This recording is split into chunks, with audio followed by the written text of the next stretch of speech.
आज के क्लास में हम लोग को जो है ये देखने को मिलेगा कि रदरफोर्ड का गोल्ड फॉयल एक्सपेरिमेंट किस तरीके से रहा। और आपको ये मैं बता दूं कि हम लोग साइंस वगैरह पढ़ते हैं तो सबसे बेसिक में सबसे पॉपुलर अगर एक्सपेरिमेंट है तो ये रदरफोर्ड का एक्सपेरिमेंट है, जो हम लोगों को जूनियर क्लास में भी देखने को मिला है और काफी इंटरेस्टेड क्लास है ये। रदरफोर्ड का जो एक्सपेरिमेंट है वो काफी खास है और काफी आपको आनंद आने वाला है। बस आप लोग ध्यान से इस एक्सपेरिमेंट के टोटल फॉर्म को, टोटल थ्योरी को, टोटल इसके कॉन्सेप्ट को आप लोग समझेंगे। यही एक्सपेरिमेंट है जो एटम के अंदर में न्यूक्लियस के बारे में बताता है। न्यूक्लियस का खोज किया इस एक्सपेरिमेंट के माध्यम से रदरफोर्ड ने।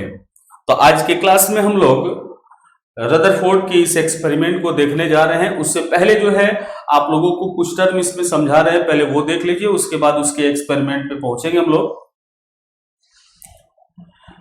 रदरफोर्ड एक्सपेरिमेंट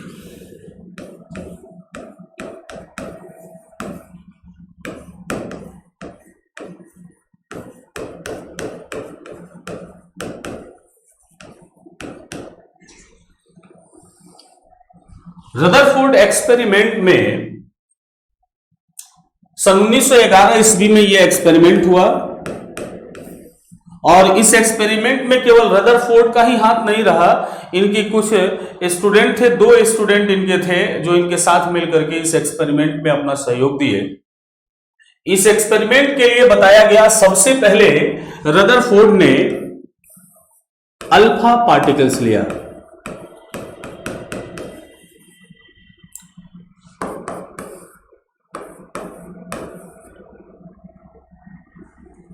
इसमें अल्फा पार्टिकल्स लिया गया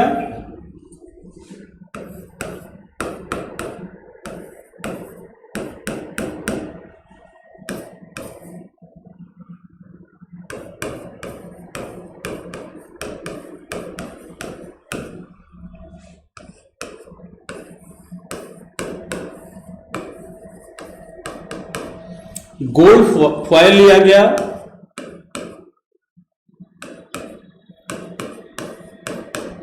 लेड बॉक्स लिया गया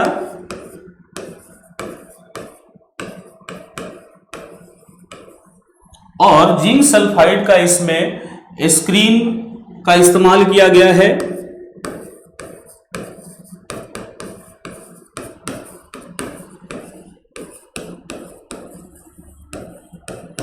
रेडियो एक्टिव एलिमेंट लिया गया है जिससे जो है ये अल्फा पार्टिकल्स का इमिशन हुआ है।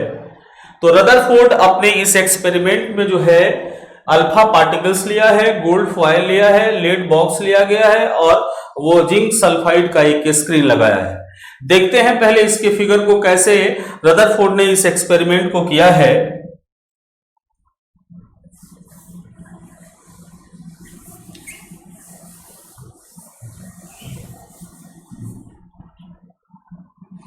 इस एक्सपेरिमेंट में रदरफोर्ड ने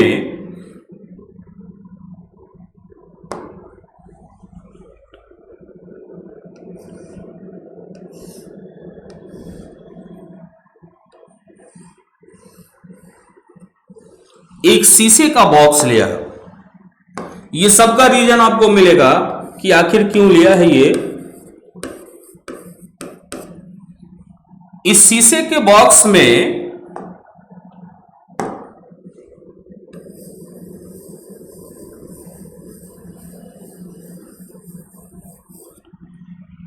एक रेडियो एक्टिव एलिमेंट उसने रखा।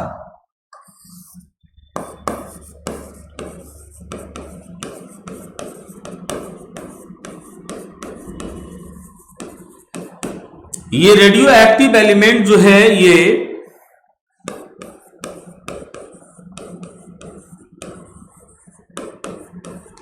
पोलोनियम का आइसोटॉप है। इस शीशे के बॉक्स में उसने रेडियो एक्टिव एलिमेंट को लिया और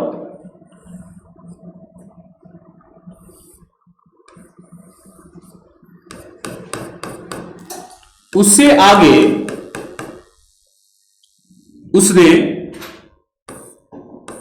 ये लेड का सीट लगा दिया।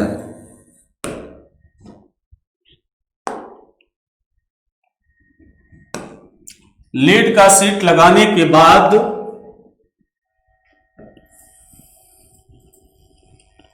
इसने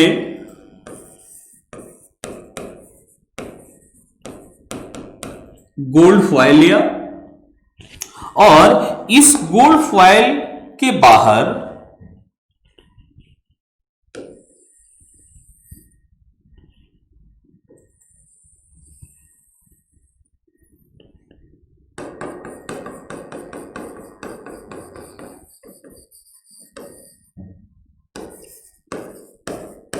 जिंक सल्फाइड से कोटेड इस एक जो है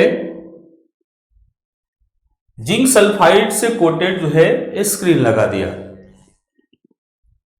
अब सवाल है पहला इसमें कि उसने लेड का बॉक्स क्यों लिया, पोलोनियम का आइसोटॉप क्यों लिया, उसने ये गोल्ड फॉयल सोने का पतला पत्थर क्यों लिया और ये जिंक सल्फाइड का स्क्रीन क्यों लिया, इसको देख लेते हैं।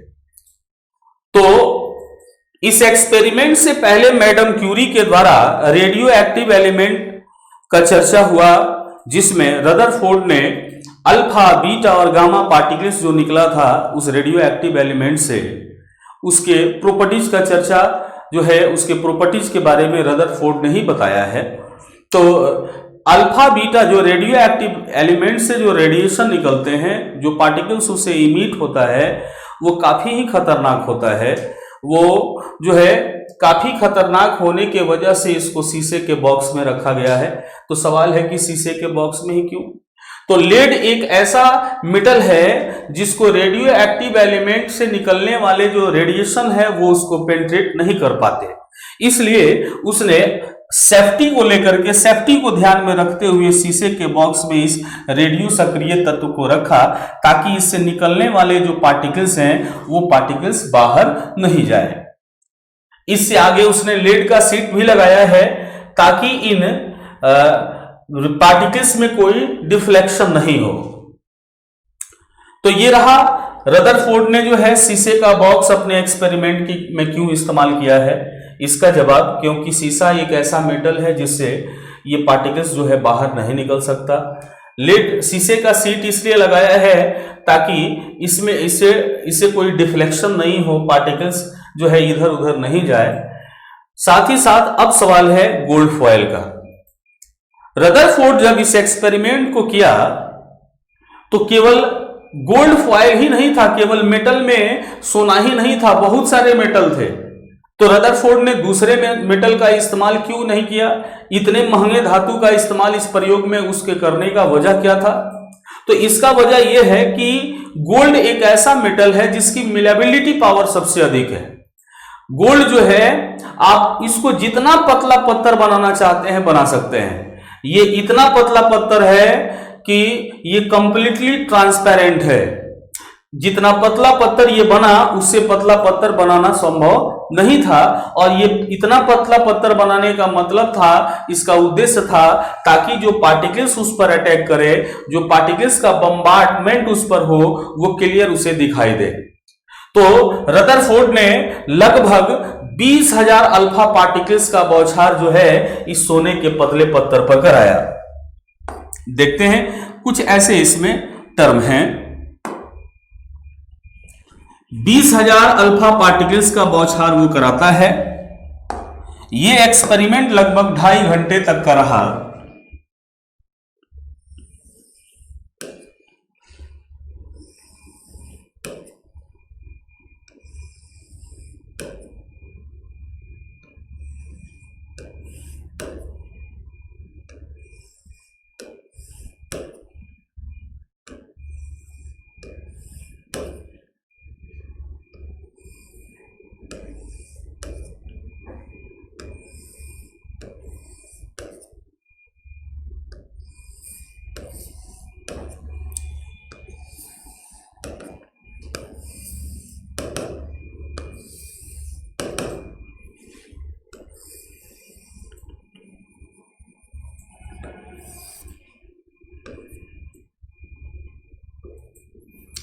रदरफोर्ड के इस एक्सपेरिमेंट में ये देखा जा रहा है कि जो अल्फा पार्टिकल्स का बम्बार्डमेंट इस गोल्ड फॉयल पे कराया जा रहा है, तो ये अल्फा पार्टिकल्स जैसे ही ये जिंक सल्फाइड के स्क्रीन पे जा रहा है, यहाँ पे उसमें ग्लो हो जा रहा है, उसमें चमक उत्पन्न हो जा रहा है, जो इस एक्सपेरिमेंट में देखने को मिला। तो ये रहा रदरफोर्ड का एक्सपेरिमेंट। इस एक्सपेरिमेंट में बताया गया है कि 20,000 अल्फा पार्टिकल्स का बम्बार्डमेंट जो है रदरफोर्ड ने गोल्ड फॉयल पे कराया, जिसमें हम लोगों को ये जानकारी मिला है कि रदरफोर्ड ने अपने एक्सपेरिमेंट में शीशे के बॉक्स का इस्तेमाल किया। आखिर ऐसा क्यों? दूसरा, शीशे के सीट का इस्तेमाल किया, क्या वजह था? रदरफोर्ड ने अपने इस एक्सपेरिमेंट में गोल्ड फॉयल का इस्तेमाल किया, क्यों? और ये जिंक सल्फाइड का स्क्रीन लगाया, इसका कोटिंग किया है, इसका क्या वजह है? जिसका जवाब आप लोगों को देखने को सुनने को मिला। अब इसका कुछ और फिगर हम लोग देखते हैं।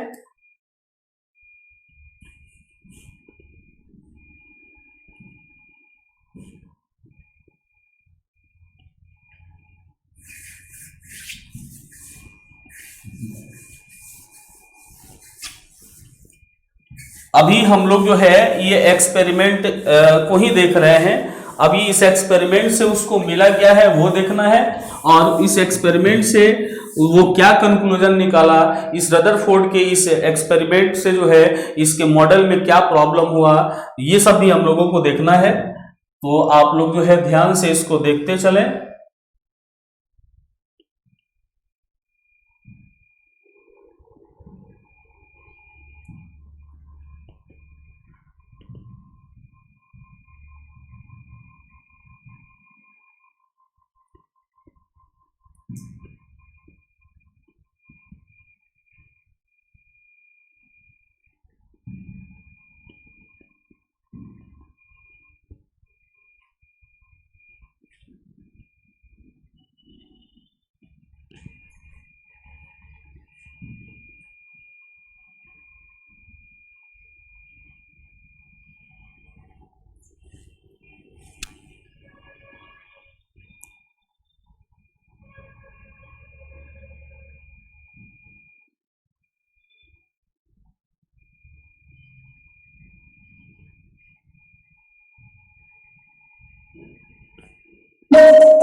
इस एक्सपेरिमेंट में रदरफोर्ड और उनके दो स्टूडेंट हैं, जो स्टूडेंट के द्वारा ये बम्बार्डमेंट कराया गया है गोल्ड फॉयल पे।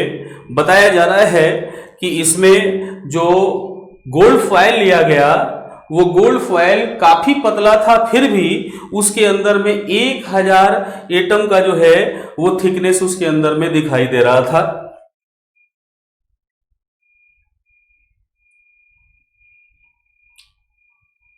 इस एक्सपेरिमेंट में आप ये फिगर को देखेंगे, क्लियर दिखाई देगा। यहां पर जो है एक शीशे का बॉक्स है जिसके अंदर में रेडियो एक्टिव एलिमेंट है।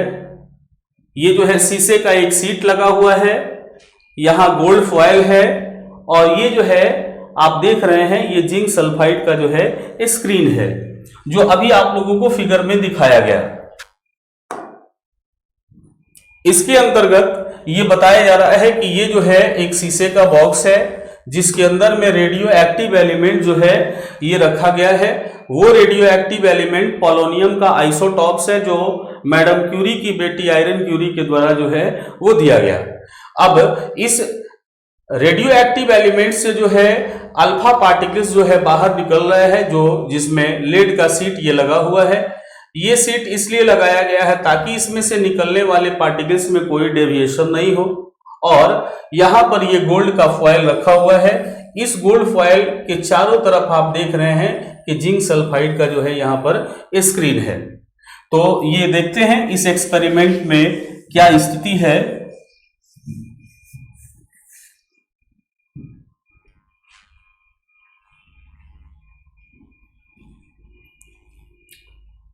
जैसे ही इस रेडियो एक्टिव एलिमेंट में अल्फा पार्टिकल्स का बॉम्बार्डमेंट इस गोल्ड फॉयल पे कराया जा रहा है, तो आप देख रहे हैं इस फिगर से ये क्लियर दिखाई दे रहा होगा कि इस फिगर में जो है पार्टिकल्स जैसे ही वो जा रहा है वो अनप्रिडिक्टेड पाथ पे जो है वो चला जा रहा है।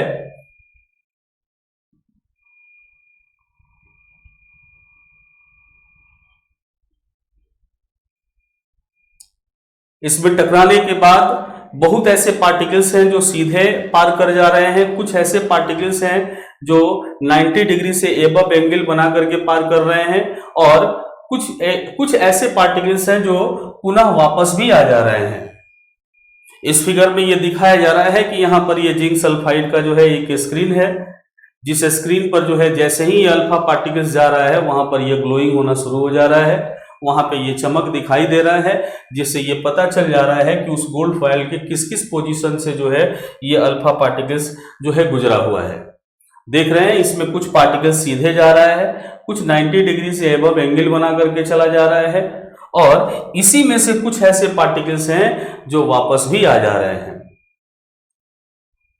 बस वही हम लोगों को इस एक्सपेरिमेंट से देखना है कि आखिर अल्फा पार्टिकल्स बहुत सारे पार कैसे कर गए, कुछ पार्टिकल्स जो है वो पीछे कैसे आ गए, 90 डिग्री से अधिक एंगल बनाया कैसे, जो इस फिगर में आप देखेंगे। सपोज कीजिए कि ये गोल्ड के एटम है, जो फॉयल है उसी के ये परमाणु है, इसमें जो है ये अल्फा पार्टिकल्स का बम्बार्डमेंट कराया जा रहा है। आप देख रहे हैं कि कुछ अल्फा पार्टिकल्स हैं जो सीधे पार कर जा रहे हैं। अगले फिगर में आप देखेंगे कि कुछ पार्टिकल्स ऐसे हैं जिसमें डेविएशन है। जैसे इस फिगर में आप देख रहे हैं कि जैसे ही ये अटैक कर रहा है, बम्बार्डमेंट हो रहा है, तो देख रहे हैं कुछ सीधे पार कर जा रहा है, और कुछ ऐसे हैं जो टकरा करके फिर बैक हो जा रहे हैं। कुछ पार भी कर रहा है तो एंगल उसका हेवी बन रहा है, जिसकी वजह से ऐसा हो रहा है।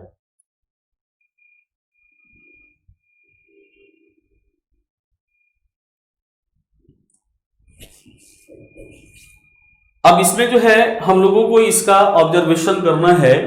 तो पहले तो एक्सपेरिमेंट में ध्यान रखेंगे कि रदरफोर्ड ने 20,000 अल्फा पार्टिकल्स का बम्बार्डमेंट जो है गोल्ड फॉयल पे कराया, ये उसका एक्सपेरिमेंट रहा। दूसरे उसके ऑब्जर्वेशन में ये देखने को मिल रहा है कि जैसे ही अल्फा पार्टिकल्स का बम्बार्डमेंट कराया जा रहा है तो उसमें मैक्सिमम अल्फा पार्टिकल्स जो है वो पार कर जा रहे हैं सीधे। कुछ पार्टिकल्स जो है वो 90 डिग्री से एबव एंगल बना करके, अधिक एंगल बना करके जो है पार कर जा रहे हैं, और कुछ पार्टिकल्स ऐसे हैं जो 180 डिग्री पर फिर वापस भी आ जा रहे हैं, जैसे जा रहे हैं वैसे ही टकरा करके पुनः वापस भी आ जा रहे हैं। ये रदरफोर्ड के एक्सपेरिमेंट का जो है स्टेटमेंट है और उसका ऑब्जर्वेशन है। यहां पर उसी टर्म को लिखा गया है, उसी टर्म को यहां दिखाया जा रहा है। अब हम लोगों को देखना है कि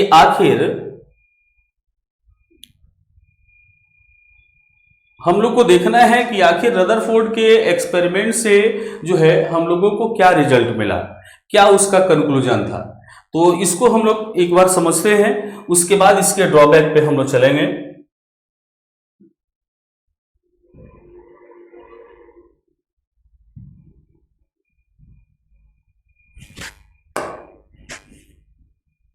इसमें हम लोग को देखना है कि यदि ये एटम है और इस एटम, ये गोल्ड का एटम है और इस एटम पे जो है अल्फा पार्टिकल्स का बम्बार्डमेंट करा रहे हैं। तो 20,000 अल्फा पार्टिकल्स में 19,999 अल्फा पार्टिकल्स पार कर जा रहा है और एक पार्टिकल्स जा रहा है और पुनः अपने रास्ते पर वापस आ जा रहा है। तो 19,999 अल्फा पार्टिकल्स जो पार कर रहे हैं, इसका मतलब यह है कि एटम का अधिकांश भाग खाली है। यानी इस एक्सपेरिमेंट से पहला कंक्लूजन मिला कि परमाणु का अधिकांश भाग खाली होता है। दूसरा चीज ये देखने को मिल रहा है कि जो एटम, जो अल्फा पार्टिकल्स गया और फिर 180 डिग्री पर ही वापस आया, इसका मतलब क्या है? अर्थात इसका मतलब यही हुआ कि उस एटम के अंदर में काफी पावरफुल कोई पोजीशन है। अल्फा भी पॉजिटिव चार्ज का है, अंदर में भी कोई ना कोई पॉजिटिव चार्ज है जिसके वजह से वो जा रहा है और टकरा करके उसे वापस आ जा रहा है। तो उसने बताया कि परमाणु का कुल द्रव्यमान जो है उसके सबसे छोटे केंद्रीय भाग में एकत्रित है। तीसरे पॉइंट में वो बता रहा है कि जो परमाणु का सबसे छोटा भाग है जो उसके केंद्र में मौजूद है, वो कंफर्म है कि पॉजिटिव चार्ज ही है। चूंकि अल्फा भी पॉजिटिव चार्ज का है और वो भी पॉजिटिव ही होगा, तभी तो उसके अंदर में रिपल्सन हो रहा है। लास्ट में रदरफोर्ड ने उसी पॉजिटिव पोजीशन को, उसी सेंट्रल एटम को जो है, एटम के सेंट्रल पार्ट को जो है रदरफोर्ड ने उसका नाम न्यूक्लियस रखा। तो ये रहा रदरफोर्ड का एक्सपेरिमेंट। इस एक्सपेरिमेंट में हम देख रहे हैं कि कहीं कोई इस एक्सपेरिमेंट में डिमेरिट नहीं है।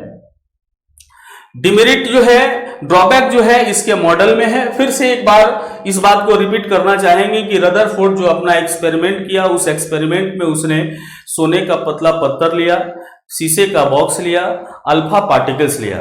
लगभग 20,000 अल्फा पार्टिकल्स का बौछार वो सोने के पतले पत्थर पर कराया तो देखा 19,999 अल्फा पार्टिकल्स किसी भी तरीके से पार कर जा रहे हैं और एक पार्टिकल्स जा रहा है और जितना डिग्री एंगल पे वो गया है उतना ही डिग्री एंगल पे वो वापस आया, अर्थात 180 डिग्री एंगल पर वो वापस आ गया।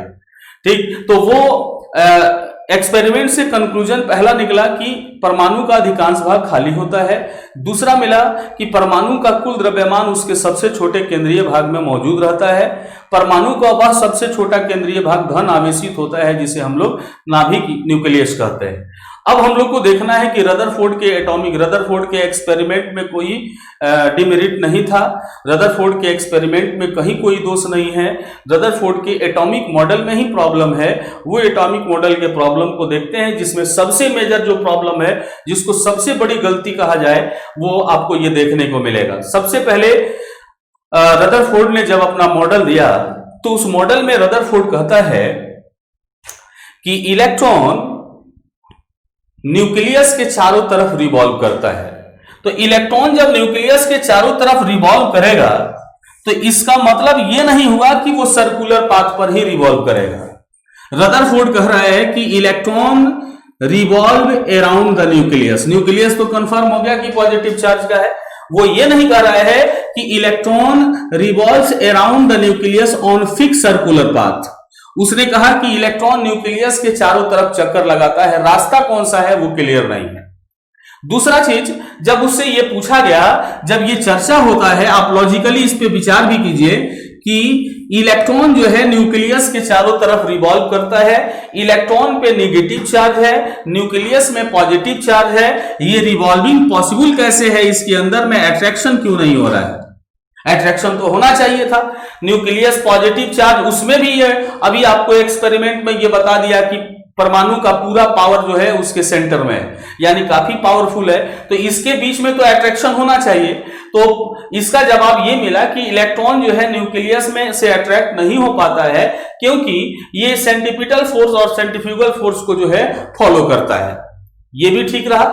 अब रदरफोर्ड जो है कह रहा है कि मेरा जो एटॉमिक मॉडल है, ये एटॉमिक मॉडल जो है ये सोलर सिस्टम के जैसा है। अब जरा सोचिए, सोलर सिस्टम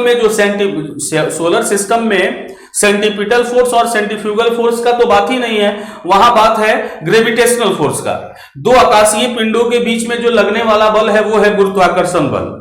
तो इस मॉडल को जो है सोलर सिस्टम के मॉडल से तुलना नहीं किया जा सकता। वहां यहां पर अभी जो है चर्चा हुआ कि इसके अंदर में अपकेंद्र बल अभिकेंद्र बल का जो है वर्किंग हो रहा है, और सोलर सिस्टम में गुरुत्वाकर्षण बल का वर्किंग हो रहा है। तो गुरुत्वाकर्षण बल जो है वो इसके जैसा नहीं हो सकता। तो रदरफोर्ड ने एक तो गलती रदरफोर्ड ने ये किया। एक सबसे बड़ी गलती रदरफोर्ड के द्वारा हुआ, वो देखते हैं इसका जो मॉडल है वो पीछे क्यों चला गया, इसका क्या वजह है। ये इलेक्ट्रॉन है, न्यूक्लियस के चारों तरफ ये रिवॉल्व कर रहा है,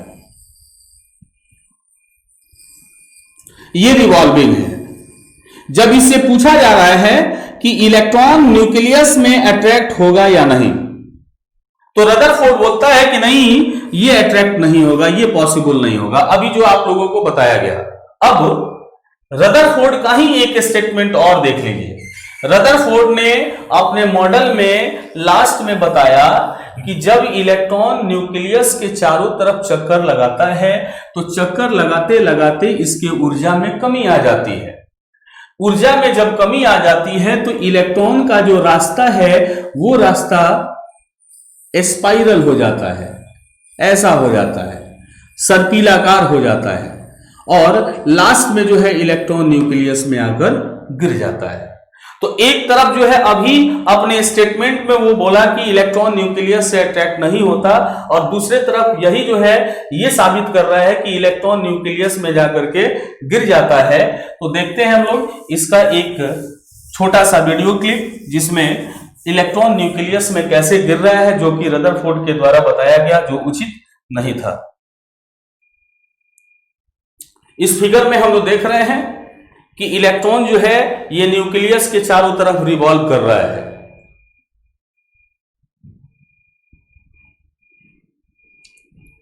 इसमें कहीं जो है हरासमेंट नहीं है इसके एनर्जी में, लेकिन रदरफोर्ड के द्वारा यह चर्चा किया जा रहा है कि इसके अंदर में धीरे धीरे हरासमेंट होगा, इसके अंदर में जो ऊर्जा है वो धीरे धीरे कम होने लगेगी। देखिए ये जो है धीरे धीरे अपने रास्ते को सर्पिलाकार बना रहा है, सर्पिलाकार बनाते बनाते जाकर के इलेक्ट्रॉन जो है न्यूक्लियस में गिर जाता है। ये जो है रदरफोर्ड का जो है सबसे बड़ा मॉडल का सबसे बड़ा जो है ये डिमेरिट रहा, ये पॉइंट। ऐसा कभी पॉसिबल ही नहीं होता।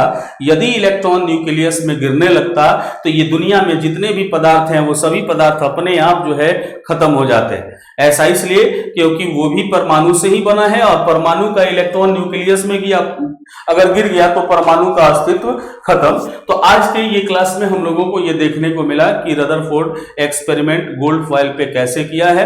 उम्मीद करते हैं कि ये प्रेजेंटेशन जो है आपको अच्छा लगा हो। तो आप जो है इसको जो है सब्सक्राइब कर देंगे, बेल आइकन को प्रेस कर देंगे। नेक्स्ट वीडियो जो है हम लोग दूसरे एक्सपेरिमेंट को देखेंगे। तब तक के लिए धन्यवाद।